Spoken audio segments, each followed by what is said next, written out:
ప్రభునందు ప్రియులందరికీ వందనాలండి. ఈ యూట్యూబ్ ఛానల్ ద్వారా మీ అందరికీ పరిచయమే ఉన్నాను. నేను ఒక బైబిల్ నుంచి ఒక మంచి సబ్జెక్టు సమాజానికి తెలియచేయడానికి నేను ఇష్టపడి ఉన్నాను. ఒకటే, క్రైస్తవ్యం మీద ఇతర వ్యక్తులు చాలామంది విమర్శ చేయటం ఈ మధ్య కాలంలో, అంటే సుమారు ఒక 10-15 నెలల నుంచి ఎక్కువ స్థాయిలో విమర్శ చేయడం జరుగుతుంది. బైబిల్కి ఈనాటిది కాదు, బైబిల్ మొదటి నుంచి బైబిల్ మీద విమర్శన చేయటము పరిపాటి. ఈ మధ్య కాలంలో వ్యక్తిగతంగా బైబిల్ వాక్యాలను వక్రీకరిస్తూ వాటిని ఇంకా సమాజానికి చెడ్డ చేయడానికి చాలామంది విపరీతమైన ప్రయత్నాలు చేస్తున్నారు. జరుగుతుంది, సమాజంలో చూస్తున్నాం. అయినప్పటికీ బైబిల్ యొక్క ఖ్యాతిని, మహిమను ఏమీ తగ్గించలేరు వాళ్ళు. అయితే క్రైస్తవులుగా మనం తెలుసుకోవాల్సిన ఎన్నో గొప్ప సంగతులు బైబిల్ నుంచి ఉన్నాయి. మన బోధలో కూడా ఎన్నో అవకతవకలు, ఎన్నో భిన్నాభిప్రాయాలు, వాదనలు. ఈ మధ్య మరి నేను కూడా ఏదో ఒక బోధను, ఒక తప్పు బోధను ఎదిరించడానికే వచ్చినట్టుగానే మీకు ఫస్ట్ నేను మీకు పరిచయం అయ్యాను. వాస్తవానికి ఎవరి మీద ఏ ఉద్దేశంతోనూ కూడా విమర్శ చేయడానికి అయితే రాలేదు. వాక్యాన్ని బట్టే విమర్శ చేయడానికి వచ్చాము ఫస్ట్ రావటం అయితేను. ఏది ఏమైనప్పటికీ బైబిల్ మీద అవగాహన ఎంతవరకు ప్రజలకు ఉంది, క్రైస్తవ సమాజానికి ఉంది, అవగాహన కల్పించడానికి మేము ఎంత ప్రయాసపడాలి, ఇవన్నీ ఆలోచనలు ఉన్నాయి. ఏ ఆలోచన లేకుండా అయితే మాత్రము మేము ఈ కెమెరా ముందుకు రావటం లేదు. ఒక మంచి ఆలోచనతోనే వస్తున్నాం. అది ఎంత మంచి ఆలోచనో మీరు అర్థం చేసుకోవడానికి ఒక సబ్జెక్ట్ మేము ముందు పెడుతున్నాను.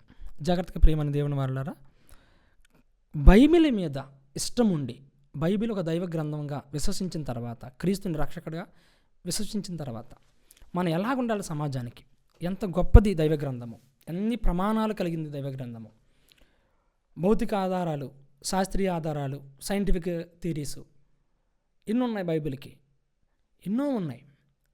ఈరోజు మాట్లాడుతున్న వాళ్ళు అరకొరక జ్ఞానం చేత బైబిల్ని విమర్శిస్తూ, తప్పు మాట్లాడుతూ కొన్ని మాటలు చాలా ఇబ్బంది కలిగిస్తున్నాయి. ఏంటి ఇంత దారుణంగా మాట్లాడుతున్నారంటే, క్రైస్తవులైన వారు కూడా ఇతర మతస్థులను కూడా దూషించే విధానం కూడా చాలా బాలేదు. దాన్ని బట్టి వాళ్ళు మనుషులను పక్కన పడేసి యేసుక్రీస్తు మీదకి, బైబిల్ మీదకి వెళ్తున్నారు.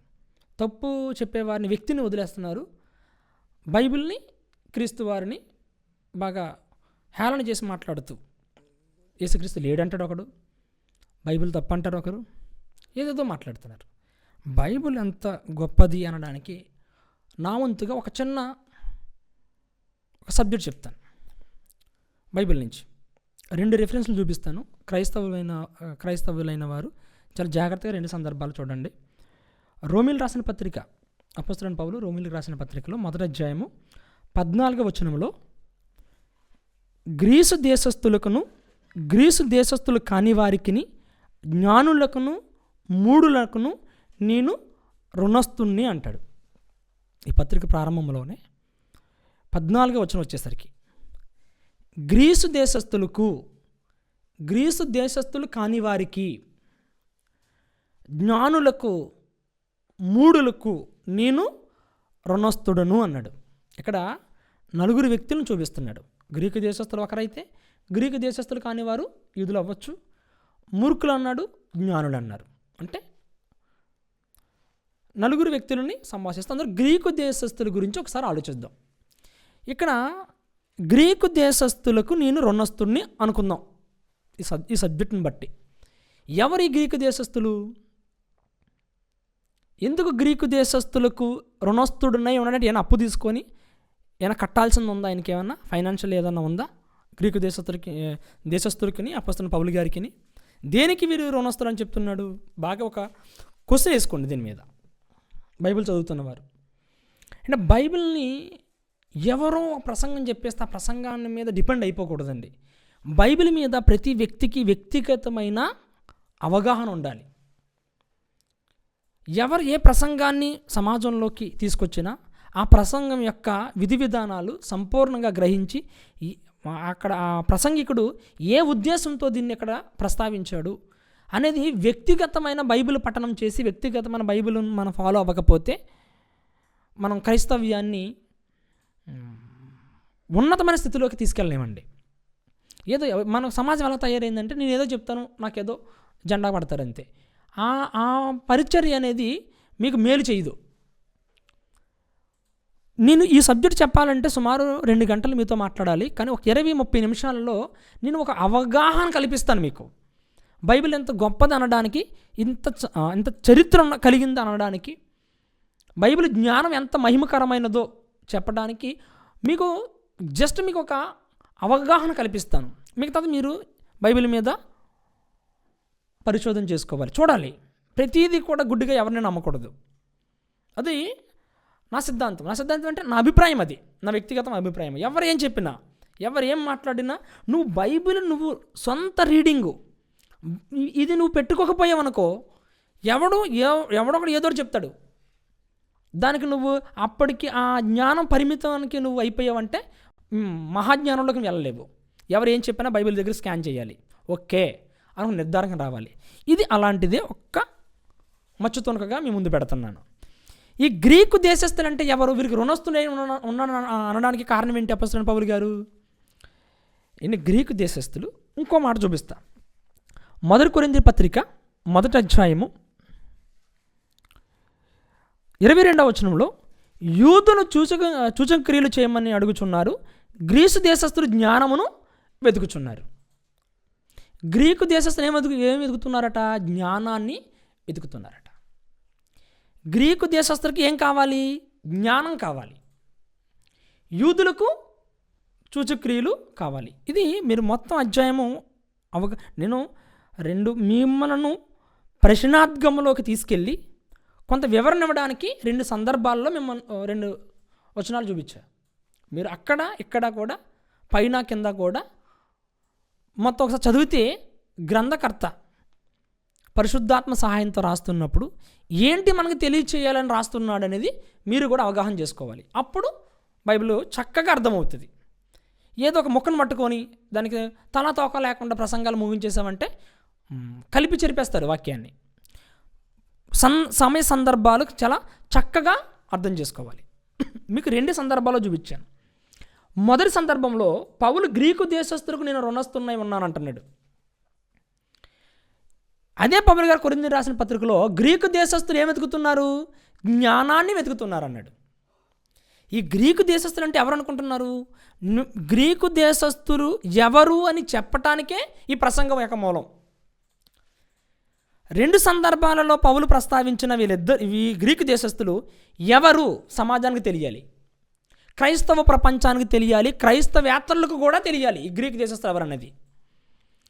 పౌలును మాట్లాడుతున్న ఈ గ్రీకు దేశస్తులు గొప్పవారు ఎక్కడంటే సమాజములో. ఏంటి గొప్పతనం అని మీరు ఆలోచించగలిగితే, క్రీస్తు పుట్టక ముందే, యేసుక్రీస్తు వారు ఈ భూమి మీదకి రాకముందే గ్రీకు యొక్క చరిత్ర భూమి మీద ఉంది. ఎలాంటిదంటే గ్రీకు చరిత్ర, గ్రీక్స్ సైంటిస్ట్ అనడానికైనా, తత్వశాస్త్రం, గణిత శాస్త్రం, ఇంకా పొలిటికల్ సైన్స్, ప్రజాస్వామ్యం, ఇలాంటివన్నీ కూడా గ్రీక్ నుంచి వచ్చాయి. ప్రపంచాన్ని పరిపాలించిన మహాసామ్రాజ్యాల్లో 3వ సామ్రాజ్యమే ఈ గ్రీకు. అందులో అలెగ్జాండర్ అందరికీ పరిచయస్తుడే. అలెగ్జాండర్ వీళ్ళు క్రీస్తుకు ముందున్నవారు. గ్రీక్స్ క్రీస్తుకు ముందున్నవాళ్ళు. కొందరు పేర్లు ప్రస్తావిస్తాను ఈ సందర్భంగా. కొందరంటే ఒక 4. సోక్రటీస్ కానీ, పైథాగరస్ కానీ, ప్లేటో కానీ, అరిస్టాటిల్ కానీ, వీరు యేసుక్రీస్తు కంటే ముందున్న వాళ్ళు. వీళ్ళు పైథాగరస్ అయితే యేసుక్రీస్తు కంటే 500 సంవత్సరాల ముందు. తర్వాత సోక్రటీస్ 400 years. తర్వాత సోక్రటీస్ శిష్యుడే ప్లేటో శిష్యుడే అరిస్టాటిల్ శిష్యుడే అలెగ్జాండరు. వీళ్ళ గురించి ఒకసారి సమాజంలో బైబిల్ దగ్గర రావద్దండి, 10 నిమిషాలు బైబిల్ పక్కన పెడదాం. ఎవరైనా ఒకసారి నేను చదివిన ఈ 4-5 పేర్లని మీరు ఒకసారి వెబ్సైట్కి వెళ్ళి పరిశీలన చేసుకొస్తే ఎవరు సోక్రటీస్ ఎవరు, ప్లేటో ఎవరు, అరిస్టాటిల్ ఎవరు, ఈ అలెగ్జాండర్ అనేవాడు అరిస్టాటిల్ శిష్యుడు. తర్వాత తండ్రి అరిస్టాటిల్ తక్కువ వయసులోనే తండ్రి మరణించిన వలన రాజ్యబలము, అప్పటికి అభివృద్ధి చెందిన రాజ్యము, అన్ని అంగబలము, సైన్యబలం అన్నీ ఉండటం వల్ల ప్రపంచాన్ని జయించాలని ఒక దృక్పథంతో బయలుదేరాడు. ఆయన సబ్జెక్ట్ పక్కన పెడదాం. సోక్రటీస్ కానీ, ప్లేటో కానీ, అరిస్టాటిల్ కానీ వీళ్ళు యేసుక్రీస్తు కంటే ముందున్న వాళ్ళు. 100 సంవత్సరాలు. ఈ గ్రీక్స్ తర్వాతే క్రీస్తు పూర్వము 250 సంవత్సరంలోనే ఈ గ్రీక్స్ని రోమన్స్ జయించి రోమా ప్రభుత్వం అనేది తర్వాత వచ్చింది. ఆ రోమా ప్రభుత్వంలో మన యేసుక్రీస్తు వారు పుట్టారు. నేను ఎందుకు ఈ పేరు ఎత్తుతున్నానంటే సోక్రటీస్ ఓ తత్వశాస్త్రం. వీళ్ళు గ్రీక్స్ సామాన్యులు కాదు. ప్రశ్నలతో సమాజాన్ని ప్రశ్నించింది ఎవరంటే ఫస్ట్ సోక్రటీస్. ఈ సోక్రటీస్ ఇలా ప్రశ్నించగా ప్రభుత్వం అతని వ్యతిరేకమయ్యి అతన్ని చంపించింది విషమిచ్చి. క్రీస్తు పూర్వం 470 సంవత్సరంలో ఆయన పుట్టుక. ఎందుకు ప్రశ్నించటం? తన చాలా థియరీస్ ఇచ్చాడు. తర్వాత తన శిష్యుడు ప్లేటో ఎవరైతే ఉన్నారో, ఈ సోక్రటీస్ చనిపోయిన తర్వాత ఈ ప్లేటో ఏథెన్స్ అకాడమీ అని ఒకటి ప్రారంభించి ఆయన యొక్క థియరీని కొన్ని సబ్జెక్టులను బుక్స్ రూపంలో సొసైటీకి తెలియజేశాడు. వీళ్ళని అంటే మీరు ఇది చెప్పుకుంటూ వెళ్తే చాలా మీకు విషయాన్ని తెలియచేయాలి. మీకు అవగాహన కలిగించడానికి ఒక్కసారి పురుకొల్పడానికి ఈ పేర్లు ఎత్తాను. ఇది మీరు సమయం వెచ్చించి కూర్చొని బైబిల్ గొప్పతనం ఏంటి, బైబిల్ చరిత్ర ఏంటి, బైబిల్ ప్రమాణాలు ఏంటి, ఎవడో మాట్లాడతాడు 4 మొక్కలు ఎక్కడో కూర్చొని బైబిల్ తప్పండి అందులో బూతులు ఉన్నాయండి అంటాడు, లేదంటే మరొకడు ఏదో చెప్తాడు. కానీ అలా కాదు. బైబిల్ నీకు మహాజ్ఞానం తెలియచేసింది. ముందుకెళ్తాం, ఇంకా మీకు గొప్ప సంగతులు మీకు ఎదురుపడతాయి. ఎంత గొప్ప సంగతి కాకపోతే గ్రీక్స్లో ఎవరున్నారు యేసుప్రభు కంటే ముందు? సోక్రటీస్ ఉన్నాడు, ప్లేటో ఉన్నాడు, అరిస్టాటిల్ ఉన్నాడు. అంటే వాళ్ళు ఆల్రెడీ సమాజాన్ని ప్రశ్నించి తత్వశాస్త్రం అంటే సత్యాన్వేషకులు వాళ్ళంతా కూడా. ఏది గుడ్డిగా నమ్మేసేవాళ్ళు కాదు గ్రీక్స్ అంటే. మీరు మీ దేశంలో మీరు అమాయకుల్ని మత మార్పులు చేసేస్తున్నారు అంటున్నారు, చాలామంది అంటున్నారు. కొంతవరకు వాళ్ళ వాదన నమ్మడానికి సమాజంలో వారికి అవకాశాలు ఎక్కువ ఉన్నాయి.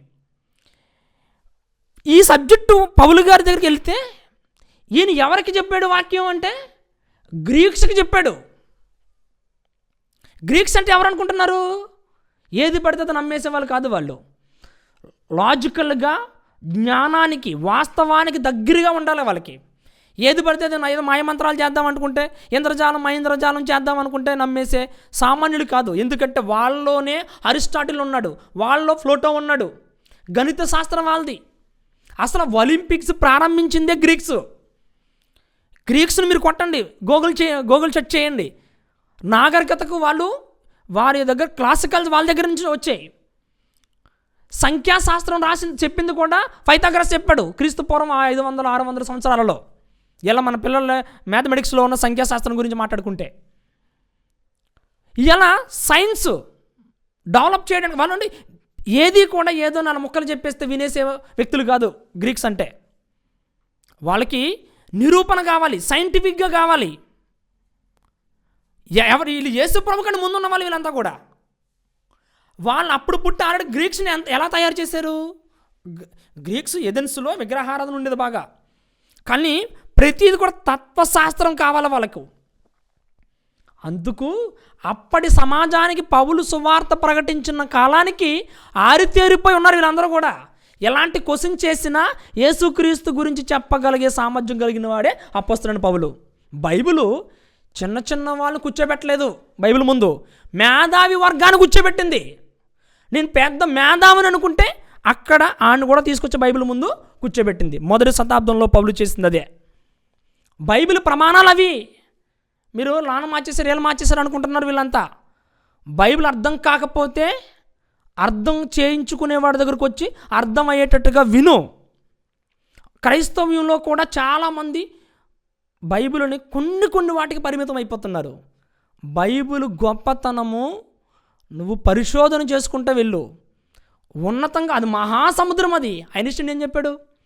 ఒక విజ్ఞానపు గని దాన్ని తవ్వే కొలితే నీకు వస్తుంది అన్నాడు ఐన్స్టీన్. ఎవరు ఐన్స్టీన్?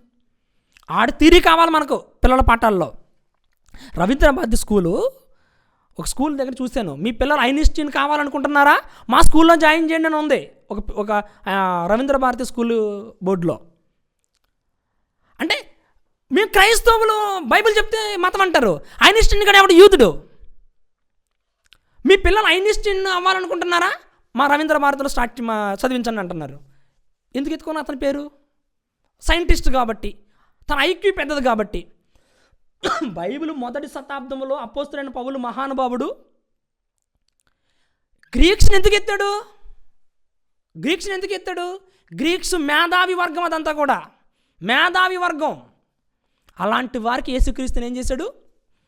చాలామంది మధ్య ఏడుస్తున్నారు కానండి బైబిల్ పడి. ఈ దేశంలో పుట్టిన స్వామి వివేకానంద కూడా ఎప్పుడు యేసుప్రభు గురించి తప్పటిగా మాట్లాడలేదు. మేధావి అతను, ఇంటలెక్చువల్ అతను. ఎప్పుడు ఎక్కడ ఆయన రాసిన పుస్తకాలలో కానీ, చికాగోలో చేసిన ప్రసంగంలో కానీ ఎప్పుడు యేసుక్రీస్తు గురించి ఏ చిన్న మాట కూడా తోలనాడలేదు. ఎందుకంటే తెలుసు యేసుక్రీస్తు యొక్క గొప్పతనం. మరి వీళ్ళు మాట్లాడుతున్నారు, వీళ్ళంతా కుక్కలతో సమానం. నా దృష్టిలో చెప్పాలంటే వీళ్ళు ఒక జాలేస్తుంది వాళ్ళు చూస్తుంటే, బైబిల్ మీద పడుతున్న వాళ్ళు చూస్తుంటే జాలేస్తుంది. ఏంట్రా బాబు మీ బతుకులు ఏంట్రా బాబు అని. ఎందుకంటే ఇంక వదిలేసాను వీళ్ళందరినీ. నా క్రైస్తవ ప్రపంచానికి తెలియచేద్దాం. కుమ్ములాట్లు, కలహాలు పక్కన పెడదాం. ఒకసారి సైంటిఫిక్గా వెళ్దాం. దైవ గ్రంథానికి ఉన్న ప్రమాణాలు ఏంటో చూద్దాం. ఈ గొప్ప సంగతి ఏంటో చూద్దాం. ఏంటి ఆనాటి కాలానికే అపోస్తలుడైన పౌలు గారు ఎందుకు వారిని ప్రస్తావించారు అనుకుంటున్నారు? అప్పటికి అందుకే పరిపూర్ణులైన వారి మధ్యన మేము సబ్జెక్టు. ఎవరికి చెప్పిన వాక్యమైనా? పరిపూర్ణులైన వారికి, సమాజంలో మేము మేధావులు అనుకున్న వారికి. ఈ దేశంలో కూడా మేధావి వర్గం ఉందండి హైందవంలో. ఎవ్వరు యేసుక్రీస్తు గురించి మాట్లాడరు. తెలుసు వారికి యేసుక్రీస్తు గురించి. చాలామంది మాట్లాడుతున్నారు ఈ మధ్యకాలంలో. కానీ ఒకటి గుర్తుపెట్టుకోవాలి అందరూ కూడా, క్రైస్తవేత్తలు అందరూ గుర్తుపెట్టుకోవాలి.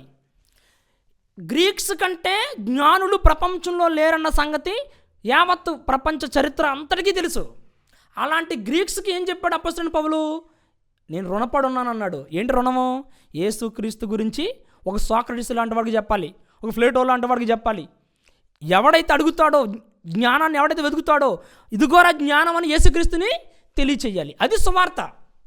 మేమేదో లేని మాటలు చెప్పేసి మతం మార్చేశారు, ఇది మతం అని దీనికి ఒక ముద్ర వేసి పక్కన పెట్టేస్తే మాత్రము మీరు కోల్పోయేది ఏమనుకుంటున్నారు? మహాజ్ఞానాన్ని కోల్పోతుంది. ఇంక్లూడ్ క్రైస్తవ ప్రపంచం కూడా.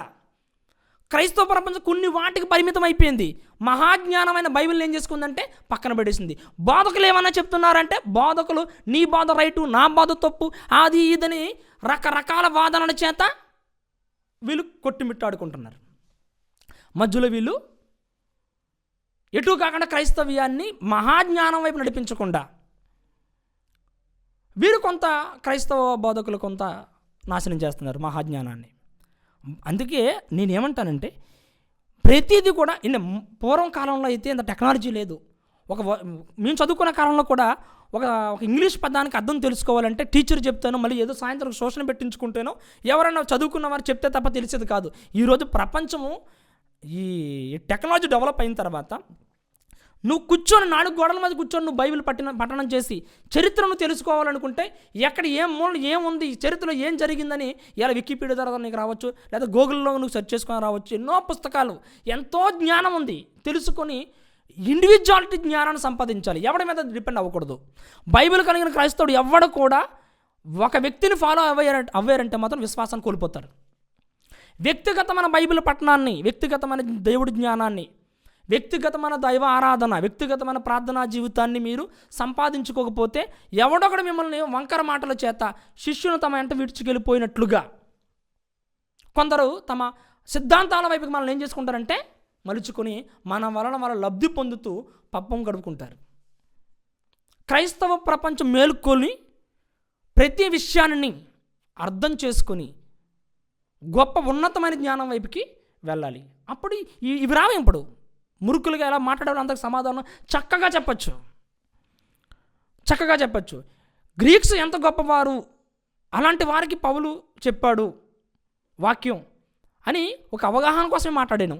ఈ సందర్భంగా ఒక సబ్జెక్ట్ కూడా మీకు ఒక సందర్భం కూడా దూసుకొస్తాను. ఒకసారి అపోస్తుల కార్యాలు 19వ అధ్యాయము 10వ వచనం నుంచి మనం ఒకసారి చూడగలిగితే ఒకసారి ఏం జరిగింది ఇక్కడ సందర్భం. మీరు తర్వాత మీరు ఏ సందర్భంలో మాట్లాడారని కూడా మీరు పైనుంచి కూడా చదువుకుంటూ రావడం మంచిది. 17వ వచనం నుంచి మనం ఒకసారి చూడగలిగితే, ప్రియమైన దేవుడు వారలారా, ఈ సంగతి ఎఫెసులో కాపురం ఉన్న సమస్తమైన యూదులకు గ్రీకు దేశస్తులకు తెలియవచ్చినప్పుడు వారందరికీ భయము కలిగిన గనుక ప్రభువైన యేసు నామము ఘనపరచబడిను. ఏ సంగతి? యేసుక్రీస్తు అంటే పౌలు గారి ద్వారా జరిగిన ఒక దయ్యముల వలన జరిగిన ఒక కార్యక్రమం. కింద నుంచి మీరు చదువుతున్నాను. విశ్వసించిన వారు అనేకులు వచ్చి తాము చేసిన వాటిని తెలియచేసి ఒప్పుకొనిరి. మరియు మాంత్రిక విద్యను అభ్యసించిన వారు అనేకులు తమ పుస్తకములు తెచ్చి అందరి ఎదుట వాటిని కాల్చివేసిరి. వారి లెక్క చూడగా వాటి వెల 50,000 వెండి రోకలాయెను. మొదటి శతాబ్దంలో పౌలు గారు సువార్త ప్రకటించినప్పుడు యూదులలో కొందరు మాంత్రిక విద్యను అభ్యసించిన వారు పౌలు ప్రకటించి యేసు తోడని వారు మంత్రించుచుండగా ఆ దెయ్యములు పౌలు ఎవరో తెలుసు, యేసుక్రీస్తు ఎవరో తెలుసు అని వారిని పట్టి వారిని తరిమేసినప్పుడు, వారి బట్టలు చింపేసి వారిని తరిమేసినప్పుడు, ఇది గ్రీకు దేశస్తులకు యూదులకు తెలిసినప్పుడు వారిలో ఒక మిక్కిలి భయం కలిగిన తర్వాత ప్రభు నామానికి వాళ్ళు గనపరిచిన తర్వాత గ్రీకు దేశస్తులు ఉన్నారు. అందులో గ్రీకు దేశస్తుల్లో ఇంకోటి ఉంది. ఏంటి? దేవతా ఆరాధన ఉంది. వాళ్ళకు ఎక్కువ దేవతా ఆరాధన చేసింది గ్రీకు దేశస్తులు. చాలా దేవతలను వాళ్ళు ఆరాధించేవారు. ఎథెన్స్ పట్టణం అంతా దేవతలతో నిర్మింపబడేది. గ్రీక్స్ ఆ రోజు ఎథెన్స్ అనేది ఒక రాజధాని పట్టణంగా ఉండేది అప్పటికి గ్రీకు సామ్రాజ్యానికి. అప్పటికి ఈ పైథాగరస్ లాంటి వాళ్ళు అందరూ కూడా సమాజాన్ని ప్రశ్నల చేత ఎవరు ఆనాటికి యవనస్తులందరినీ కూడా ఈ పైథాగరస్ అనేవాడు, ఈ ప్లూటో, వీళ్ళందరూ పుట్టిన కాలంలో జ్ఞానం వైపుకి తిప్పారు. ఫస్ట్ యేసుక్రీస్తు వచ్చిన తర్వాత ఈ మేధావి వర్గానికి సువార్త ప్రకటింపబడినప్పుడు అప్పటికి వీళ్ళు మాంత్రిక విద్యలు ఇవన్నీ ఈ లోక సంబంధం ఎన్నో ఉన్నాయి. మన దేశంలోనే కాదండి, ఇతర మన దేశం గురించి ఎప్పుడు రాయబడలేదు బైబిల్లో. అక్కడ ఈ దేవతారాధనలో వారు చేస్తున్న పొరపాట్లన్నీ కూడా వాళ్ళు ఎత్తి చూపారు అప్పటికే. ఇప్పుడు పౌలు ప్రకటించున్న ఈ కాలానికి వచ్చేసరికి ఈ సందర్భంలో వారు ఏం చేసుకున్నారంటే విశ్వసించిన వారు అనేకులు వచ్చి తాము చేసిన వాటిని తెలియజేసి ఒప్పుకొనిరి. వాళ్ళు ఎలాగైతే ప్రజలను మోసం చేశారో ఇవన్నీ కూడా ఒప్పుకొనటమే కాకుండా మరియు మాంత్రిక విద్యను అభ్యసించిన వారు, మాంత్రిక విద్యను ఎవరైతే అభ్యసించారో ఆ కాలంలో మొదటి 100 సంవత్సరాలలో పౌలు యేసుక్రీస్తు వారు సువార్త ప్రకటించినప్పుడు గ్రీకు లాంటి ఒక మహాపట్టణము ఎథెన్స్ లాంటి ప్రాంతాలలో అప్పటికే మూఢనమ్మకాలతో మాంత్రిక విద్యతో ప్రజలను భ్రమపెట్టి మోసం చేసే బ్రతికే వర్గం ఉంది అప్పటికే. ఆ కాలానికి వారు ఏం చేశారు? విశ్వసించిన వారు అనేకులు వచ్చి తాము చేసిన వాటిని తెలియజేసి ఒప్పుకొనిరి. మరియు మాంత్రిక విద్యను అభ్యసించిన వారు అనేకులు తమ పుస్తకములు తెచ్చి అందరి ఎదుట వాటిని కాల్చివేసిరి. వాటి లెక్క చూడగా సుమారు 50 వాటి లెక్క చూడగా వాటి వెల 50,000 వెండి రోకలు. మొదటి శతాబ్దంలోనే పౌలు ప్రకటించిన మహాజ్ఞానానికి ఆనాటున్న మాంత్రిక విద్య కలిగిన వారే వారి పుస్తకాలు తగలెట్టుకున్నారు. బైబిల్ చరిత్రది. మేధావి అనుకున్న వారే గ్రీసు అత్యధికంగా ఉన్నది ఎవరు? క్రిస్టియన్స్. ఏ ప్రభుత్వం అయితే యేసు ప్రభువాన్ని సిలువ వేయటానికి సహకరించిందో రోమా ప్రభుత్వము, రోమన్ క్యాథలిక్స్, మా మతం అధికారికంగా క్రైస్తవ మతం అని ప్రకటించుకున్న దేశాలు. మేమేదో భ్రమ పెట్టి మార్చడం ఏంటి? యేసు ప్రైతాగస చేయలేంది, సోక్రటీస్ చేయలేంది, అలెగ్జాండర్ ప్రపంచాన్ని జయించాలనుకున్నవాడు గ్రీకు వీరుడు, అతను చేయలేంది. యేసుక్రీస్తు ఈరోజు మమ్మల్ని అందరినీ దేవుని రాజ్యంలోనికి తీసుకొని భూమి మీద ఒక మహారాజ్యాన్ని స్థాపించి, ఉసుకో అంటే బెదిరిపోతారు క్రైస్తవులు, బైబిల్ తప్పంటే భయపడిపోతారు, బైబిల్ మీద బురద జల్లేద్దాం, ఎవడెవడెవడు పిచ్చి పిచ్చి మాటలు మాట్లాడుతున్నారు. ఒరే నాకు అర్థం కాదు, కొండను ఢీ కొట్టే పొట్టేలు కొమ్ములు ఇరుగుతాయా, కొండ కదులుతుందా? బైబిల్ మీద మీరు పడటం ఎలాగుందంటే, ఒక పొట్టేలు కొండను ఢీకొంటే ఎలాగుంటుంది, మీ ప్రయత్నం అలాగే ఉంది. ఎవరైనా మేము ఈ సబ్జెక్టు మేము జస్ట్ క్రైస్తవ ప్రపంచానికి అవగాహన కల్పించడానికే మాట్లాడుతున్నాం. ఇది ఎవరైతే వింటారో చాలా జాగ్రత్తగా మీరు ఆలోచన చేసుకోండి. ఇది ఇంకా మీరు ముందుకు తీసుకెళ్ళండి, ఆలోచించండి. బైబిల్ చరిత్ర ఏంటి, ఎలాంటి వాడు బైబిల్ దగ్గర ఆగగలిగాడు? అప్పటికే 600 సంవత్సరాల పూర్వమే వీళ్ళు గ్రీక్స్ మహాజ్ఞానులను చెప్పుకొని చాలామంది అయిన వాళ్ళు కూడా బైబిల్ ముందు తీసుకొచ్చాడే. నేను రుణొస్తున్నే, రండి ఒక ప్రైతాగస అంటే వస్తాడు ఎవడైనా, నేను చెప్తాను బైబిల్ అన్నాడు అప్పొస్తలుడైన పౌలు. గ్రీక్స్ సామాన్యుడికి, ఎందుకంటే తిమోతి గ్రీకుడు, ఆ తండ్రి గ్రీక్ దేశస్థుడు, తిమోతి తండ్రి. తీతు గ్రీకు వంశస్థుడే. ఇంకా గ్రీక్ గురించి మీకు చెప్పాలంటే చాలా సందర్భాలు తీసుకొని చెప్పచ్చు. వీళ్ళు లోకములో జ్ఞానులు అనడానికి అప్పటికి నిదర్శనాలు ఉన్నాయి. ఎప్పటికీ ఇప్పుడు కాంపస్ ఎవరి దగ్గర ఉందంటే పైథాగరస్ సంఖ్యాశాస్త్రం. ఇవాళ పొలిటికల్ సైన్స్ ఏదైతే సబ్జెక్ట్ ఉన్నాయో ఈరోజు మనం చదువుకుంటున్న పిల్లలు డిగ్రీస్లో ఈరోజు సైన్స్ చదువుతున్నారో, హిస్టరీ చదువుతున్నారో, ఇవే థియరీలు. ఎవరివి? పైథాగరస్వే, లేకపోతే ఒక సోక్రటీస్దే, ఒక ప్లూటోదే. వీళ్ళెవరు? ప్రపంచం గుర్తించిన జ్ఞానులు గ్రీక్స్ అంటే. అలాంటి గ్రీక్స్కి పౌలు ఏమన్నాడట? రుణపడున్నాను నేను చెప్తాను. మీకు ఎవరికి చెప్పాలనుకున్నాడు బైబిల్? నేను మీకు చెప్పాలనుకుంటున్నాను. మళ్ళీ రోమన్ రాసిన పత్రిక వెళ్దాం ఒకసారి, అక్కడ చూడండి ఒకసారి, మరోసారి చదువుదాం. గ్రీకు దేశస్తులకు కాని వారికి, జ్ఞానులకును మూర్ఖులు నేను రుణస్తున్నే ఉన్నాను. కాగా నా వనలైనంత మట్టుకు రామాలో మీకును సువార్త ప్రకటించ సిద్ధంగా ఉన్నాను. సువార్తను గురించి నేను సిగ్గుపడిన వాడిని కాను. ఏలయనగా నమ్ము ప్రతివానికి, మొదటి యూదునికి గ్రీకు దేశస్తునికి కూడా రక్షణ కలుగు చేయుటకు అది దేవుని శక్తి అయి ఉన్నది. ఇది సువార్త దేవుని శక్తి అయి ఉన్నది. మీరు ఆగిపోమంటే ఆగిపోయేది కాదు. గ్రీకు దేశస్తులను రక్షించేది కూడా దేవుని సువార్తే. ఎవడు అరిచేతితో ఆకాశంలో సూర్యుని కాంతిని అడ్డు పెడదామనుకుంటే ఎంత బుద్ధి తక్కువో, సువార్తను ఆటంకపరచాలనుకుంటే కూడా అంతే బుద్ధి తక్కువ. మీకు చరిత్ర తెలీదు, బైబిల్ గొప్పతనం తెలీదు, సామ్రాజ్యాలే తిరగబడిపోయాయి. యేసును సిలువేసిన మహాసామ్రాజ్యమే, రోమా ప్రభుత్వమే క్రైస్తవ మతానికి స్వీకరించాల్సి వచ్చింది.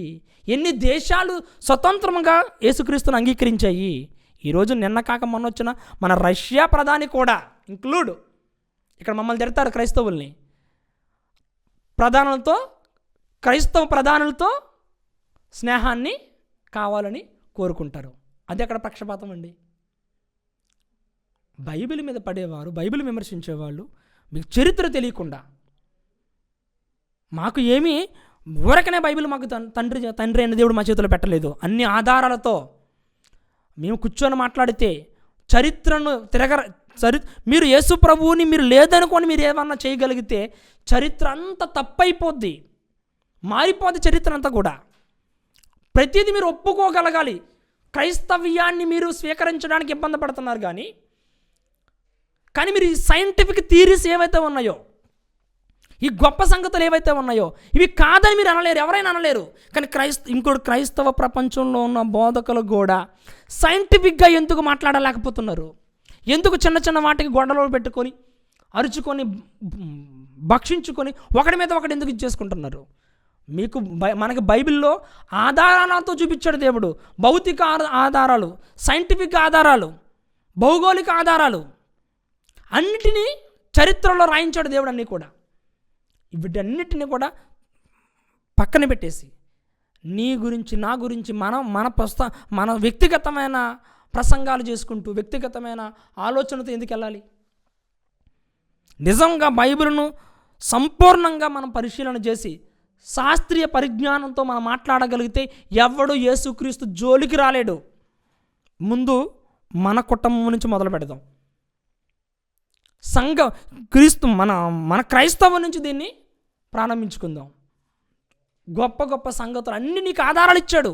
చూడండి, నా తండ్రి నాకేమైనా ఆస్తి ఇచ్చాడు అనుకోండి, నన్ను ఇల్లు నీదే, ఈ 2 ఎకరాల పొలం నీదే అని ఇచ్చేస్తే ఎలా నమ్ముతాం మనం? నా తండ్రి ఇచ్చాడు. దానికి ఎలా ఉండాలి? రిజిస్టర్డ్గా డాక్యుమెంట్గా మనకి ఇస్తాడు. ఇంకో నాన్న హక్కుగా రాస్తానరా నీకు 2 ఎకరాలు ఇస్తున్నాను, ఈ ఇల్లు నా తండ్రి నాకు ఇచ్చింది, నీకు రాస్తున్నానని ఒక డాక్యుమెంట్ ఉంటుంది. బైబిల్ డాక్యుమెంట్ ఉంది. ఈరోజు ఊరకనే మన ఏ పుస్తకం మీద డిపెండ్ అయిపోవటం లేదు, ఏ బాధ మీద డిపెండ్ అయిపోవటం లేదు. తండ్రి నీకు జ్ఞానం ఇస్తున్నాను, నేను మాట్లాడు, నువ్వు మాట్లాడు. నీకు ఇచ్చిన పుస్తకము డాక్యుమెంటు, చరిత్ర. నీ సృష్టించాను, ఈ భూమిని నేను సృష్టించాను, కలుగు చేసింది నేను, సామ్రాజ్యాలు నా ద్వారా జరిగాయి, రాజులు నేను నియమించాను, చరిత్ర ఇదిగో అని బైబిల్లో దేవుడు రాయించాడు. ఏదో పుస్తకం తెచ్చేసుకొని చదివేసుకొని మనం ఏదో ఊరకనే ప్రభువుని నమ్మేసుకొని వెళ్ళిపోవడానికి కాదు. డాక్యుమెంట్ థియరీ ఉంది. ఇది నా ఆస్తి, నా తండ్రి ఇచ్చాడు అనడానికి నా దగ్గర నా తండ్రి రాసిచ్చిన రిజిస్టర్డ్ డాక్యుమెంట్ ఉంటుంది. నా తండ్రికి వాళ్ళ తండ్రి ఇచ్చాడు అనడానికి ఒక డాక్యుమెంట్ ఎలాగైతే ఉంటుందో, ఇది కూడా బైబిల్ కూడా చరిత్ర ఆధారం కలిగిన పుస్తకం. గర్వంగా చెప్పుకోవచ్చు బైబిల్ కలిగిన వాడు. క్రైస్తవుడు అయిన వాడు గర్వంగా ఉండొచ్చు, సమాజంలో సత్యం అని చెప్పుకోవచ్చు, ఎవరికైనా చెప్పచ్చు. కానీ కొందరు పెట్టరేగిపోతున్నారు. మీరు పెట్టరేగిపోయే మీరు అన్న ప్రతి మాటను యూట్యూబ్లోంచి తీసేయకుండా అలా ఉంచుకోండి. అపహాస్య పాలైపోతారు మీరు బైబిల్ ముందు. యేసుక్రీస్తుని అన్నందుకు మీరు ఏమైపోతారో తెలుసా? సిగ్గుపడిపోతారు. మీకు అర్థం కావటం లేదు. ఈ దేశంలో ఉన్న మేధావి వర్గమే ఎప్పుడు యేసుక్రీస్తుని ఒక్క మాట అనలేదు. ఇందాక చెప్పాను, మహానుభావుడు స్వామి వివేకానంద లాంటి వాడే రాజా, ఒక సంఘ సంస్కర్తలుగా ఈ సమాజంలో ఉన్న వాళ్ళే, రాజా రామ్మోహన్ రాయ్ లాంటి వాళ్ళ వ్యక్తులు కూడా బైబిల్ మీద ఒక్క మాట కూడా మాట్లాడలేదు. ఎందుకంటే బైబిల్ చదివిన తర్వాత మాట్లాడారు వాళ్ళు. మంచి మంచి నిర్ణయాలు ఇచ్చారు. ఈరోజు అరకొరక మాటలతో ఎవడెవడో మాట్లాడుతున్నాడు. వీటన్నిటికీ ఒక అడ్డుకట్టగా బైబిల్ ఇన్స్టిట్యూట్ వారు చెయ్యబోయే యుద్ధానికి ముందు ఒక సూచనగా, ఒక మచ్చు తునకగా వీళ్ళు మాట్లాడితే, వీళ్ళు బయటకు వస్తే, వీళ్ళు నిలబడి ఎదురాడితే ఎలాంటి సైంటిఫిక్ థియరీలు తీసుకొని మాట్లాడతారు, బైబిల్ని ఎంత గొప్పగా వీళ్ళు క్షుణ్ణంగా మహిమకరంగా దీన్ని చూపించగలుగుతారు అని అర్థం కావడానికి కూడా ఇది జస్ట్ ఎగ్జాంపుల్గా తీసుకొచ్చారు అంతే సబ్జెక్టు. భవిష్యత్తులో ఇంకా ఉన్నతమైన సంగతులు సైంటిఫిక్గా తీసుకుందాం. అందరికీ వందనాలు. మరి గాడ్ బ్లెస్ యూ.